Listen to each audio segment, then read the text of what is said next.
Oh. All right. I think we might have the majority of our group for this morning.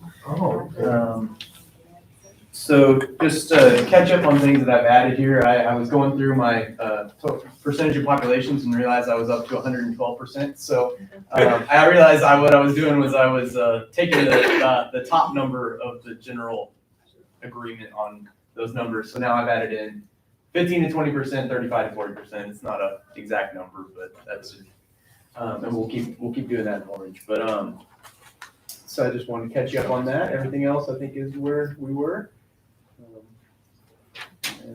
So let's do a relatively quick recap. And I think majority has at least been a part of the conversation so far. So I'll go through this fairly quickly. But spiral dynamics, once again, is a model developed by Dr. Claire Graves back 60, 70 years ago, describing the development of individuals, organizations, and societies. Or more simply, spiral dynamics is a way to understand how people think under different circumstances. I do want to point this out. The goal of this class is not to change anybody's mind. It's not to imply that the one way of thinking is superior to another. We are all free to our opinions and our ideologies, and that the goal is not to change any of that. As we've kind of talked about, you've got your center of gravity. A awareness of limitations kind of happens at, I kind of put it at this the dotted line. An introduction to a new way of thinking. And this isn't, this makes it look very simple and neat, and there's just a smooth progression. You jump into the next one, and this is just a representation of that. And then for the people that do, though, there's a new center of gravity that you embrace, awareness of limitations, introduction to new way of thinking. And like I've talked about, as you move from beige to purple, you transcend beige, but you continue to include it in your ability, in your toolbox is how I've kind of described it. No matter what's going on, no matter where you get, if you are in a immediate life or death situation, you jump right back here immediately without any delay. You're immediately thinking, how am I going to get out of this? How am I going to survive? It's the same with the others. When we're in church, when it's communion time, we jump into purple. We jump into this mindset of this unseen world that there's value in that. And when you're, like I've brought this up multiple times, but when you're at the baseball game and your team needs to run in the last inning, maybe you flip your hat upside down and put a rally cap on, or you do something that just in some way you think is going to change the forces, is going to somehow spark something in the team, and magic is going to happen. And then obviously the individualistic on the warmer colors, the communal more on the cooler.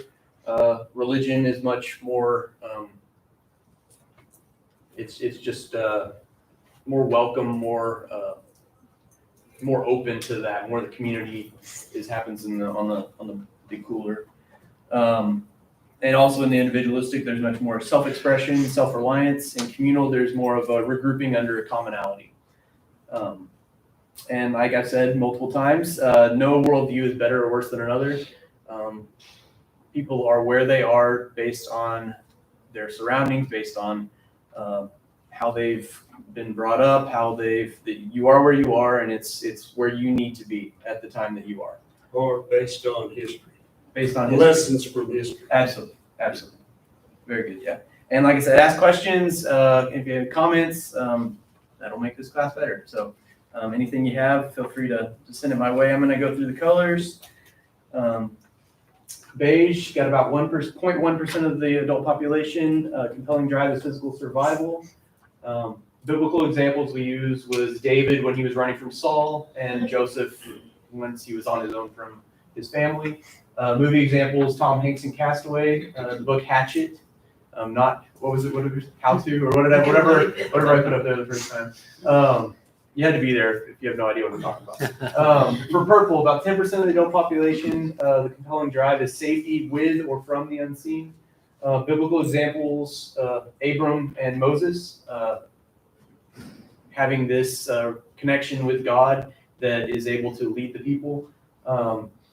Current religious examples: communion and baptism. TV movie examples: you got the Disney repertoire. Other ones that we've talked about, Apocalypto and the Village would have been other examples. Red, we got about 15 to 20% of the population. Power over the adversary is the drive. Examples of 1 Samuel 8, where the people ask Samuel to give them a king. They want a king just like the other nations, so that they can be like them, so they can compete with them. And Samson was an example of a red figure in Scripture, where he is the force of Israel over, and I'm blanking on who they're up against. The Philistines, yeah. He was their driving force that was giving them power in the midst of that. TV movie example, William Wallace. We talked about The Godfather, which I appreciated somebody bringing up. I see that, and he didn't say blue because we weren't there yet, but I think in his interpretation, he would have seen the Godfather hierarchical world as more of a blue. And I was referring more to the kind of the dog-eat-dog nature of The Godfather. So when we're talking about different things, nothing's really just simple, cut and dry one. I take that back. Some things are cut and dry one. Lots of things, when you're looking at it, there's nuance. People are more complicated than just being one thing. So I appreciate him bringing that up. And then we talked about cartels are a good example of red. Blue world, about 35 to 40% of the adult population. The compelling drive is truth and principle. Religious examples, the Catholic Church, Church of Christ, have a lot of blue surrounding around a story that drives the people to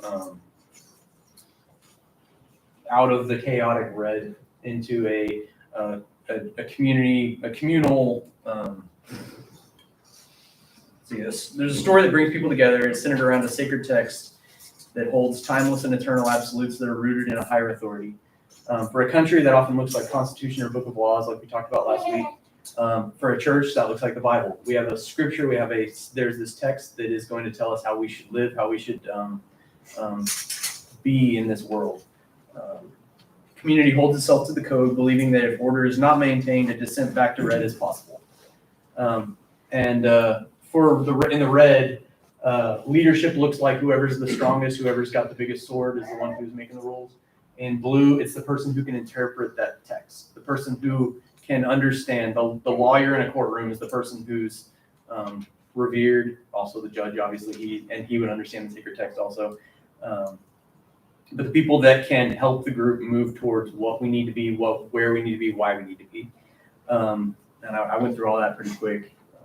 So if there's any questions before we move into where we're going today. I feel like in my timeline of world events, that red to the blue ship is that printing press, and then, access to the. Well, so we're going to be moving kind of more towards that area today. So this is more like, think empires, great empires of the world that are bringing together multiple tribes under one idea. We serve Caesar. And you can come on board, you can be under our empire if you adhere to what we do, why we do it, how we do it. And in what we saw in the New Testament, there's wiggle room they allowed to the Israelites at that time, as long as they're not disruptive. You can do your thing, but you're still under our ways, our laws, our way of doing things. So it's still the communal blue. This is we need this order so that we don't descend into just whoever's got the biggest sword again making the rules. Like Jewish zealots, that was an automatic death penalty. Absolutely. They would come down hard on if somebody's going to try and come in trying to swing their sword. They're going to say, no, that's not how we do things. They're going to bring a sword to enforce that rule of law. Right. But at the end of the day, like, okay, now that we have order, now that things are under control, let's get back to rule of law. Let's get back to our story that you all can live into. Yeah. The transition of purple to red. Mhm. I see beige to purple, red to blue kind of makes sense, but is there a summary of how you get from purple to red? So what I talked about last week, and kind of the most generalized way I've heard it discussed, is when kids are at their home growing up, they understand this is our family. They go to school where they go to the playground, and all of a sudden, why is the kid who's the biggest, who's pushing kids around, is often the one who makes the game. This is what we're playing today. It's sort of the rough and tumble switch from maybe I think I described it last week. Maybe I don't want to listen to my tribe. Maybe I don't want to listen to my elders. I've got the ability to I've got ego developing up in me. I've got the ability to make my own rules. If somebody says this is the way we're going to do things, but I can push them over and now say I'm on top of the pyramid. Now this is how we're doing things. That's sort of the transition. Okay, perfect. The switch to Mike makes right rather than what is good for the community is how I've kind of heard it described. Thank you. And that sounds very childish. That sounds very ancient. Today we see that the way that Taliban took over Afghanistan is very much a red move. They came in with their guns blazing and they said, okay, now the old way of doing things, that's gone. We're doing things this way because we're in charge. And if you have anything to say about that, let's fight over it. Which is complicated in a larger world that doesn't operate that way. That it's still not squashed. That it's sort of like, okay, you guys are doing it. So that's a red example. ISIS in the 2010s was very much a red society. Once again, they had the guns and they made the rules, and that's sort of how that still exists today. And like I said, cartels. I don't have my script from last week, but basically when you're combining illegal activity with weapons, with violence. I think I said violence and illegal activity is typically in America, societies that are run by those dynamics is typically what you see as red. I think I also brought up, so I hope that's helpful. Any other questions? All right. So today we are going to look at the shift back to the individualistic orange, and this is considered the modern worldview.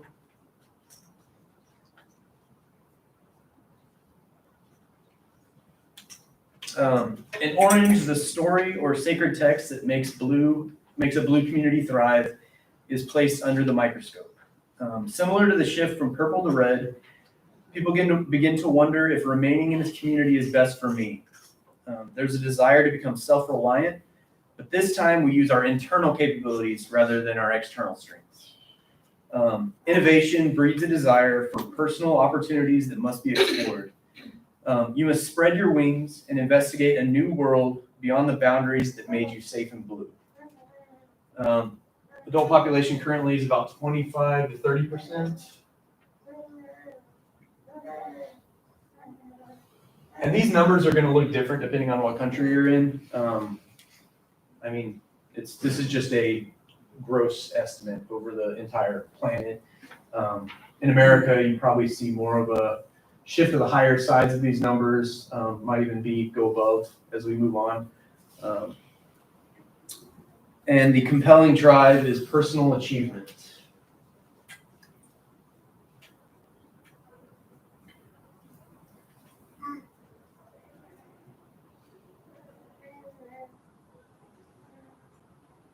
I think I have the largest box to work with today, so that's good. Worldview. The world is teeming with unlimited potential for personal success and fulfillment. Life is full of viable alternatives. This gives us the drive to achieve and to gain recognition, a longing to find self-fulfillment, passion for personal effectiveness, entrepreneurialism, commitment to professionalism, and experimental science. The strengths, it's highly adept at change and innovation, a longing to find, I jumped over. Strengths, it's highly adept at change and innovation. It rewards excellence and professionalism, maximizes personal freedom, and produces an atmosphere of high energy, high accomplishment, and high expectations. Some weaknesses. It can easily become superficial or status-driven. It can lean more towards pragmatism over principle. It pursues achievement at the expense of interpersonal relationships. It produces unrealistic performance expectations. And it's prone to placing concerns about the bottom line above concerns for people. Traps of orange, crass materialism, burnout from keeping too many balls in the air, desire to succeed at any cost. It can have unprincipled competition and individualism taken to excess.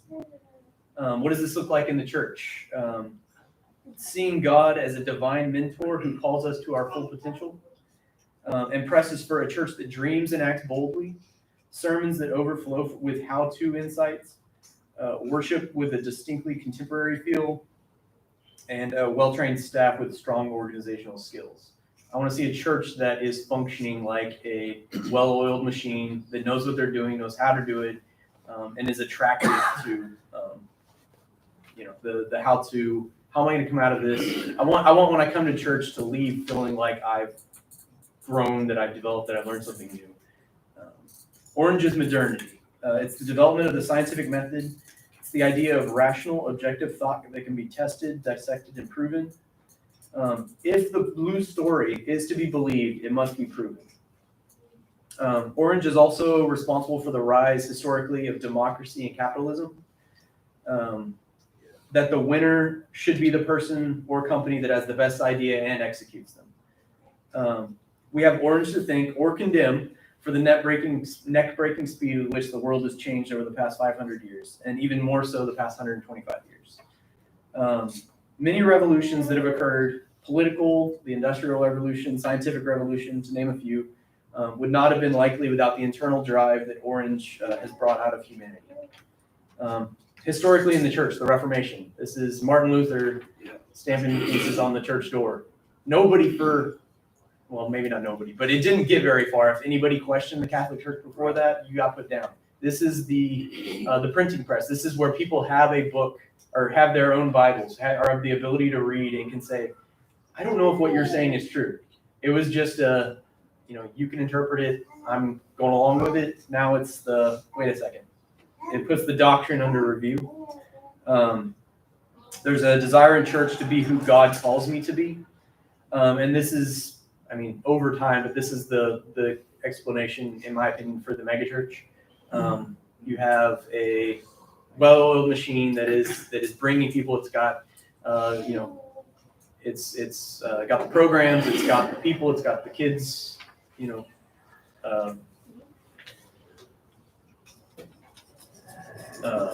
learning how it's all designed is all well thought out and is designed to boom.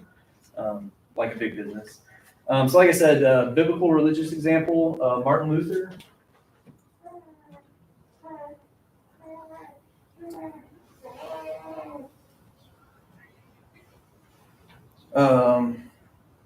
And the Reformation, and I'll just say critique of Scripture comes here.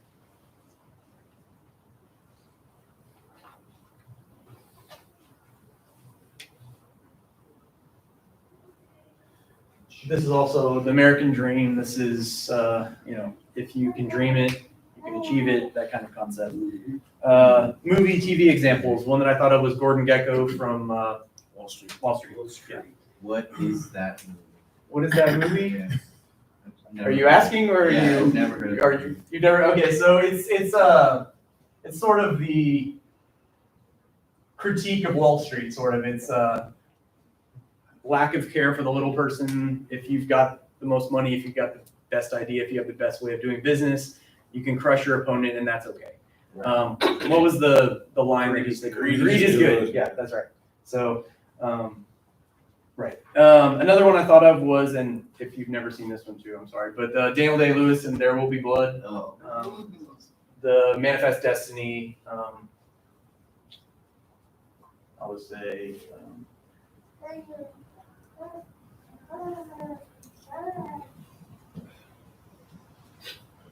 Any other ideas, religious, biblical, TV, movies, anything that stands out as I'm kind of going through this? Any other concepts that are helpful that maybe in the business world, maybe this is where the salesman can really shine. This is Atlas Shrugged too. Yeah. This is market forces Yeah. make the right decisions is kind of what the theory would be, I guess. Yeah.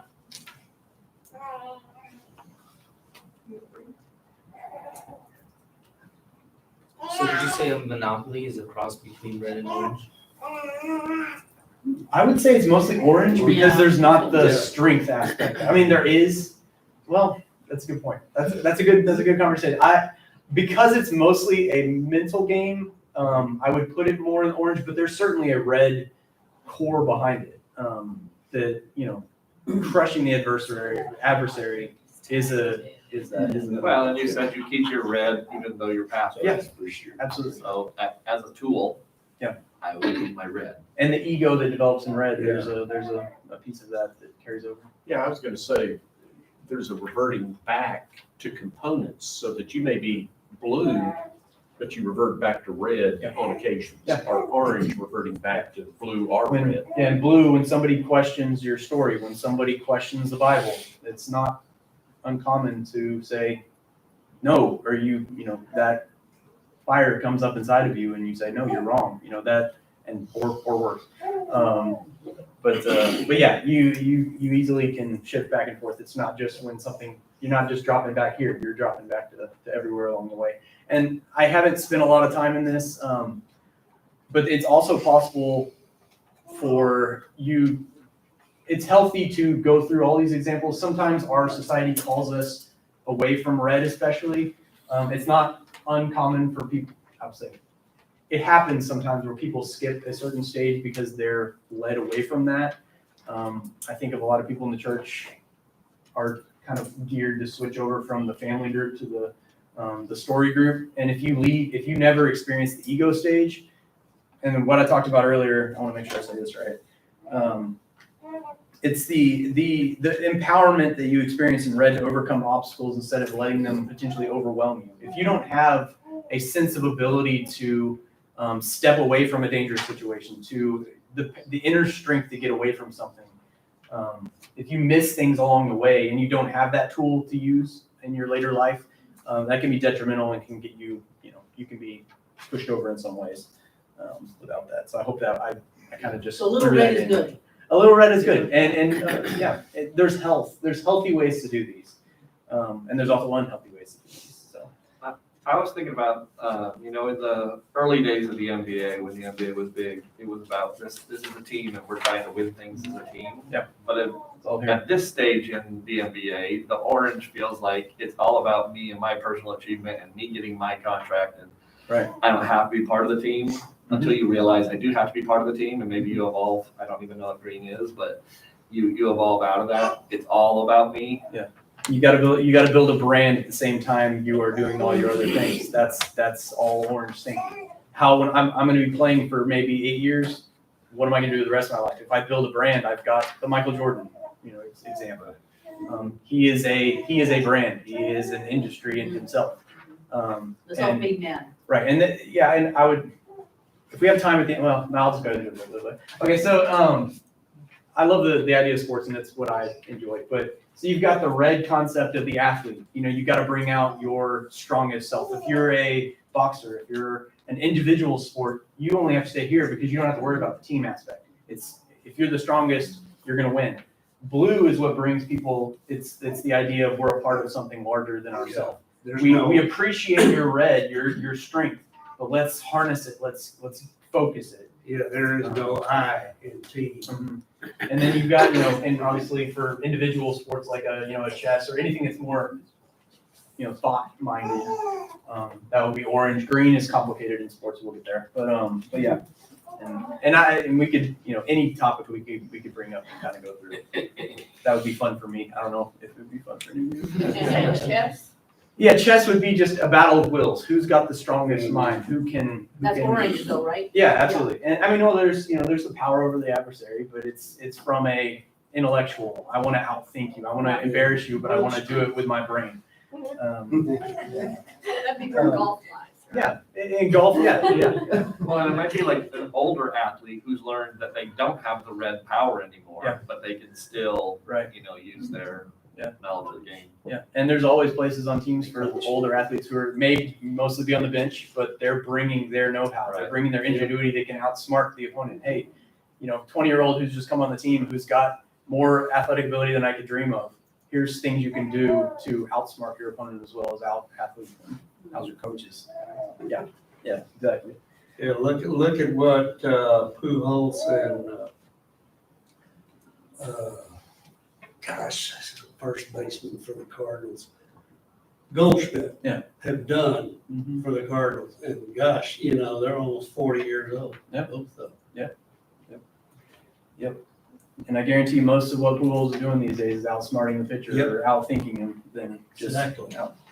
By the way, he has hit 700 now. Yep, he had 2 last night. Mm-hmm. So in summation, Orange, there are large upsides and serious downsides to Orange. It gets things done and done well, but often at a high price, both personally and interpersonally, if you take it to the extreme.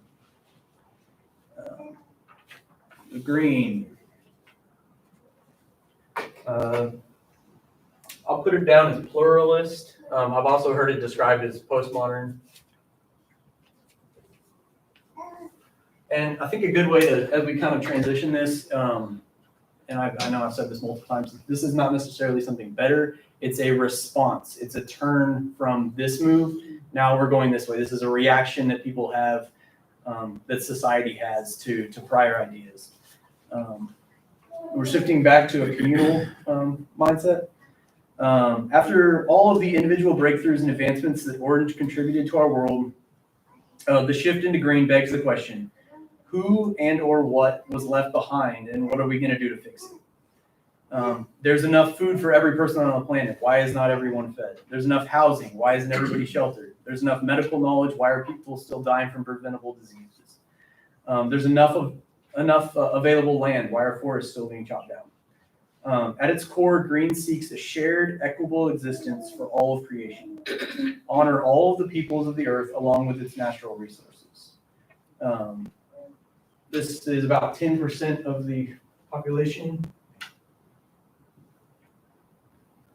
And the compelling drive is egalitarianism, fancy word for everything being equal, and ecology.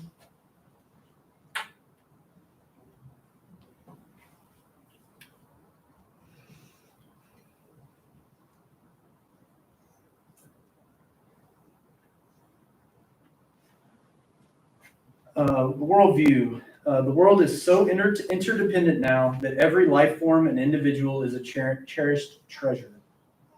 Life is a shared habitat of all humanity. It's sensible to join community to experience shared growth. This gives us a commitment to universal absolute equality, the drive to build a truly classless society, our passion for individual rights, identification with the plight of the exploited, a feeling of duty toward the environment, determination to put people above profits, and a sense of shame for insensitivity toward others. Strengths of green, strives for authentic equality. It quickly rises to the needs of the victim. It fosters a genuine acceptance of diverse views and creates a caring, compassionate atmosphere. Carefully guards the vulnerabilities of the weak. Weaknesses of green. It has a tendency towards spiritual or moral elitism, even though it views itself though as an avowed opponent of elitist outlooks. It can reach group decisions very slowly. It can be naive about the darker side of human behavior and is gullible to the victim's tale of woe. So what does this look like in the church? Sees God as a healer of an injured world, and it presses forward a church that builds healthy, close-knit relationships, sermons that are brimming with compassion, mercy, and acceptance, worships with an intimate family feel. That's how it desires worship would be, and leaders who are hands-on shepherds in the life of the congregation. One thing I found interesting about this, and that's excluding the brimming with compassion, mercy, and acceptance, but the other three are all very similar to the way that purple churches are described, which is kind of an interesting idea on there. Because of green, human rights are valued like never before. More people have access to water, food, medicine than ever. It's been an unquestionable good for those who were forgotten, taken advantage of, or pushed aside by prior worldviews. And we're going to talk about some kind of the negatives here. One key shift of green that makes it unique, there's a desire to throw hierarchy out the window. For beige, only I matter. Purple, the spiritual guide's word is revered. Red, the strongest is in charge. Blue, our story and those who interpret us will guide us. Orange, the one with the best ideas and execution will lead. Green says no to all of that. We all should have a seat at the table. We all should have our voice heard. This will give people immense value. Everybody around the room will feel heard, but it has a cost. Where are the challenges of green? What are the challenges of green? When you lose hierarchy, how does anything ever get done? A good example of this that I saw was Occupy Wall Street that happened back in 2011, which was a protest that happened mainly in New York, but it kind of spread around. The idea was we are the 99%. This is from a Washington Post article that happened in 2011. This was the words of one of the leaders, which they wouldn't have thought themselves that way, but this is their words. The movement has been clear. This is a leaderless movement without an official set of demands. There are no projected outcomes, no bottom lines, no talking heads. In the Occupy movement, we are all leaders. Can anybody tell me anything that got achieved from Occupy Wall Street? There's a very small, there's things that people can derive that things may have led to things down the road, but because of the lack of leadership, deliverables from that movement, which caused a lot of stirring up. There was a lot of desire to, let's have conversations. We want to move this thing along so we can get back to our orange world. But then, but they were saying that 1% of the population has All the wealth. 99% all the wealth. Exactly. So I do remember that from Right, that yeah, 1% has all the wealth. Right, we, the 99, need to stand up and share in that wealth. And because of the mentality, we're not the leaders of this. The three of us, the four of us are not the leaders of this. We are the leaders. So let's all talk, let's all come to the table, let's all, and as a result, nothing really got accomplished because there was issues kind of drawn up, but it wasn't, as a result, it didn't really go anywhere. Additionally, there's an ironic flaw in green thinking. When you reject hierarchy, you're setting up the hierarchy that your viewpoint is the only one that's reasonable. When tolerance is only available to those who are equally tolerant, you are automatically intolerant to anyone that you deem as intolerant. I know that was a lot of the same word over again, but I hope I can read. I'll read that last part again. When tolerance is only available to those who are equally tolerant, you're automatically intolerant to anyone that you deem to be intolerant. And so what is green's tool to attempt to get people back in line? Back in blue, you put guilt on people. You said you're not standing up to the code that we all have, we're all hip about. So guilt was crucial in getting people back in line there. In green, we see shame as the tool. Shine the spotlight on who is intolerant and force them to apologize and make amends, and then maybe at some point they can come back into the fold. So in church, people, it tends to have a discomfort with hierarchy, like I talked about, or any story that excludes, which is complicated when people come together under a shared story or shared perspective. If that excludes others, that's hard for green. It's built around a God who is open and welcoming to all, seeking to heal a broken world, and typically, and I don't want to speak this absolutely, but leans more spiritual than religious, typically. Religion has a tendency to draw lines, and green is not comfortable there. Biblical religious examples, we're way outside of well, I don't want to say outside, but I would say Jesus has teachings that lean towards this way of thinking, but religious examples. Jesus was the first person. Yeah. This. I'll put this again, egalitarian. Religion is gonna look very egalitarian.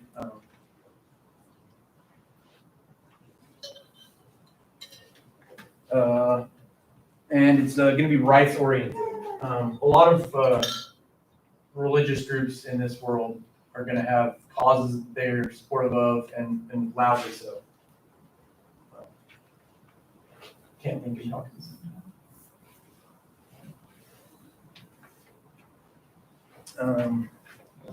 And TV and movies examples, the two I thought of were Patch Adams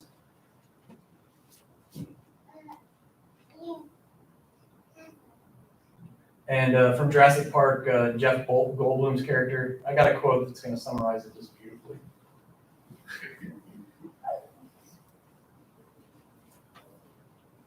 And he's the scientist in that movie, so there's going to be some orange there. But in the movie, Jeff Goldblum's character, this is Dr. Ian something, I can't remember. He said, "Your scientists were so preoccupied with whether or not they could that they didn't stop to think if they should." So just because you have the ability to do something, let's think about what the cost is. So any other TV, movies, religious examples that you can think of when we're talking about green? How about Paul? Become all things to all people. That is not, that would have been a very problematic to a lot of people, that concept would have been. Yeah. I'll put all things to all people. Oh.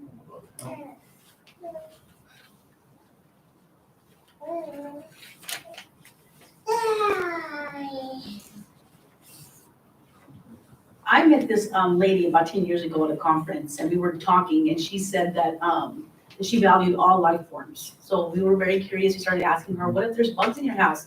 They have a right to live there. So we said, if you have an ants in your house, you're not going to do anything. Nope. So everything we threw at her, she's like, they have a right to live there too. And we were just, all of us were like, wow, she really lives with everybody in her house. Yeah. Whatever is going to be in there, she's not going to do anything to hurt it, to kill it. Yeah, So- that's pure green that it's. But like the cost that you're saying, for us, you were like, oh, we don't want to get bit. We don't want to, the cost for us is too much to do Right. that. You know? Absolutely. With the strong emphasis on justice. Yes. You very much. Absolutely. Yeah. And that's for all. Here there would be the idea of justice. This is sort of where the core idea of justice comes from. We need to, what's happening here is not just. We need to create justice, but it's typically for those who are in the fold.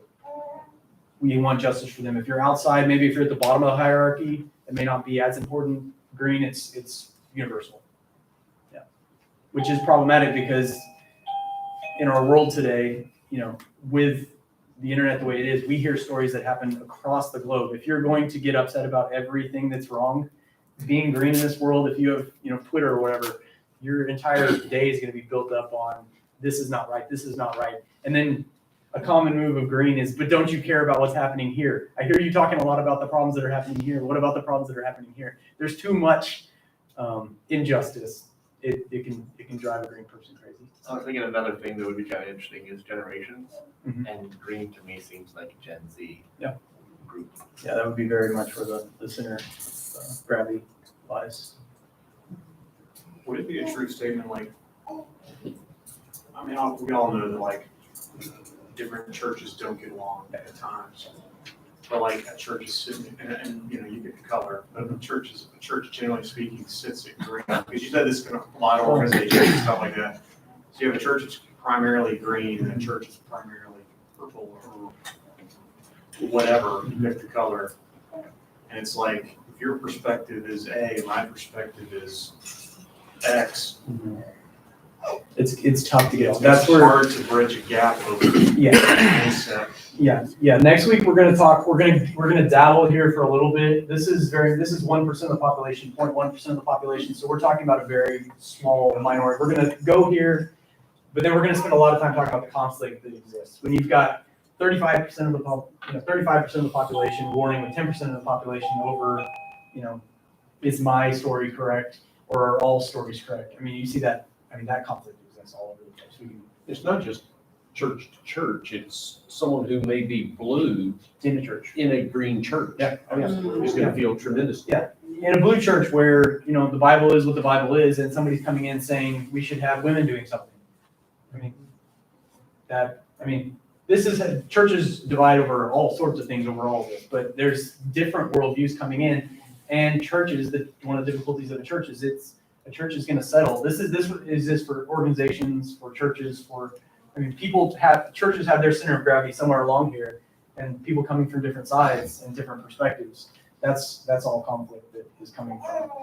In my opinion, this explains a lot of the conflict, and we're trying to kind of go there. But but it's complicated. And this is why anybody in church leadership is going to have based on where people are coming from, are going to kind of have a grasp. I think this is extremely valuable to people in any type of leadership.